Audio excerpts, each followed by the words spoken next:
Ciao ragazzi, bentornati in questo video. Oggi, come potete vedere alle nostre spalle, ci sono le macchine, ma soprattutto lei, perché oggi è l'ultimo episodio dove parleremo di lei e la testeremo su strada. Non su strada, ma in pista. Andremo dai nostri bro della pattuglia acrobatica e proveremo appunto il Mazdino, anche se potete notare che è già stato collaudato e già preso un bel paletto, ma... ma oggi vi faremo vedere effettivamente come si muove questa macchina. Per l'occasione siamo venuti anche con la 13, che se no è sempre in letargo, quindi andiamo a fare un po' un giretto, sgommiamo un pochettino, ci divertiamo, quindi partiamo. Edoardo è depresso, è triste, è molto agitato perché è la sua prima pistata. Stanco. Però nel dubbio ci ha lasciato il secondo veicolo come auto di supporto per le gomme. Esattamente. Quindi raga, adesso direi che, visto che Leo vi ha già parlato, vi ha già raccontato tutto, montiamo in macchina, andiamo verso Nogara, visto che siamo anche un po' in ritardo, tanto per cambiare. E quindi niente, prendiamo la macchina e godetevi il video raga, col test dei 1 e 2.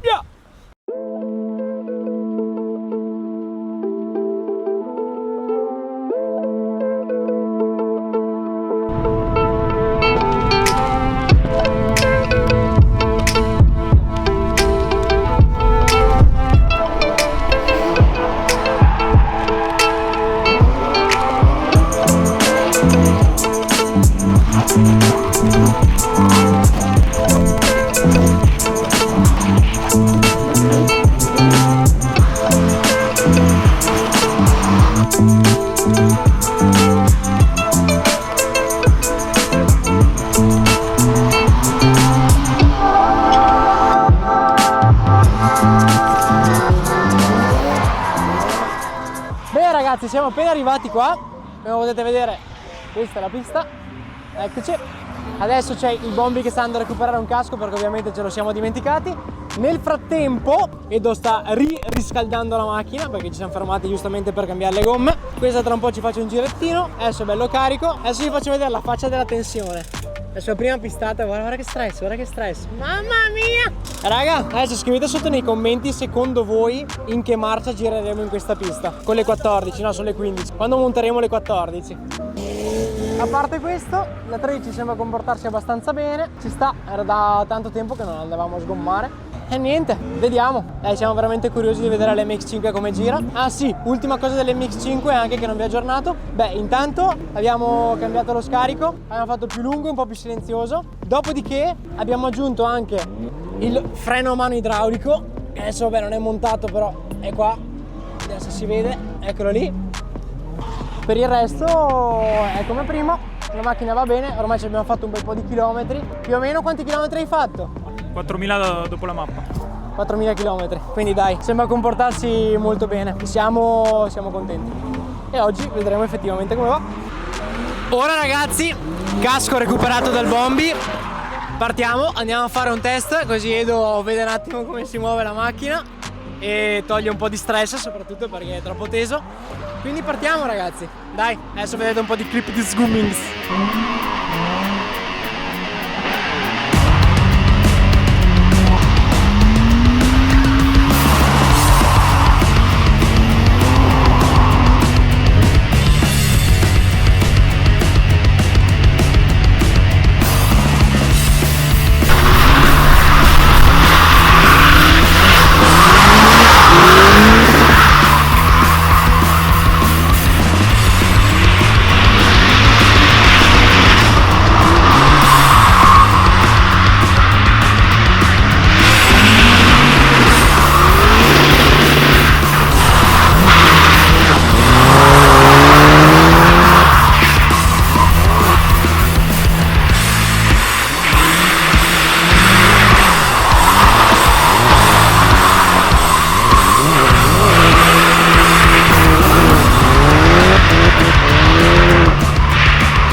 Allora raga, siamo arrivati a metà giornata, come vedete siamo tutti fermi perché siamo in pausa. C'è Miguel dietro che fa il fotobomber della situazione E e niente, sono a posto le macchine. Tanta roba. Cioè il miattino gira bene, tanta roba. E poi abbiamo fatto proprio un lavoro fatto bene. Perché ridendo e scherzando c'è una turbina della Max Speeding Road che direste, beh, una merda. In realtà, va Dio, spulla benissimo. Cioè riesci a buttare la terza qua. Ok che c'è i cerchi da 15 e tutto. Adesso c'è anche i cerchi della Fiat. Quindi andrà ancora più forte adesso. E comunque va bene, riesci a usare la terza e tutto. Infine il freno a mano idraulico non lo stiamo usando tanto perché si era piegata la staffa, quindi stiamo usando quello normale che fortunatamente ha ripreso a funzionare. La 13 per adesso funziona, adesso la vedete in questo stato pietoso con questi cerchi che sono dentro abuso perché sennò mi finisco le gomme stradali. E niente, siamo contenti, è bella questa giornata. Ed è soprattutto bello pensare che dopo un anno di lavoro, tutti quei soldi spesi, la macchina va veramente bene. Super divertente, super bella e cazzo il miattino turbo è l'apoteosi della perfezione, quindi bello. sì, anche perché l'avete visto anche voi dalle clip che abbiamo fatto fino adesso, cioè rispetto a un MX5 normale Sì, si muove che è tutta un'altra roba. Cioè fa strada, anche quei 15, fa un sacco va di più strada. dell'S13 comunque, Sì. perché poi c'è anche il cambio da 6 marce, quindi a rapporti più corti, va molto di più dell'S13, cioè come tiro. Poi in realtà sul dritto vanno uguali, però non spulla la mia rispetto alla sua. Vabbè. Insomma, soliti problemi dell'S13. Però cazzo sì, e vedere l'MX5 che va così è Sì, è una tanta cazzo roba. di soddisfazione. Tanta roba, Veramente. Poi vederla così. Sì, qui cerchi della punta. Bella cazzo. Bene, adesso tra poco ricominciamo raga. Vi faccio altri 2 giretti io con i work replica fake brutti. Quindi se avete voglia di donarci dei cerchioni per l'S13 potete farlo. 4% perché 14.3 per Sì, favore, perché questi grazie. sono E molto T 0 solo è 0 e T. Canale 10-9. Belli grossi. Donati, grazie. Adesso no. Immagino che tutti abbiano quei cerchi lì. a casa pronti lì per regalarti da te. Adesso comincerò a montare anch'io, a fare qualche giro sia con Leo che con Edo con la macchinetta, quindi me la porto dietro, metto il grandangolo e vi faccio vedere un po' di robe. E niente raga, continuiamo col video.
arrivati alla conclusione di questo video. E appunto, com'è stata la Perché hai giornata? fatto questo extra beat così? Non lo so. Questo violento Comunque il ragazzo che sta filmando è il proprietario della macchina, ma non vuole parlare, quindi parleremo parliamo noi per noi. lui. E niente, si è divertito, ci siamo divertiti, l'ho provata anch'io la sua. E tanta roba, quindi fatevi un Mazdino Turbo perché Sì. merita veramente. Quindi E speriamo con tutta questa serie di video, con questo video che è stato quello conclusivo, diciamo, della serie, di avervi spiegato un po' di cose su questa macchina nello specifico, su come abbiamo fatto e come si fa in generale un MX5 Turbo. E un'altra cosa ragazzi, ricordatevi, compratevi una turbina della Max Speeding Road perché va da Dio, spulla prestissimo e va meglio di questa, quindi Piuttosto Ottimo. di comprare una 13 stai consigliando comprate un di Mazdino Turbo. Sì. Sì, già fatto, rotto. E con questa notizia sconcertante, È il ciao, momento di al chiudere. prossimo video. Arrivederci.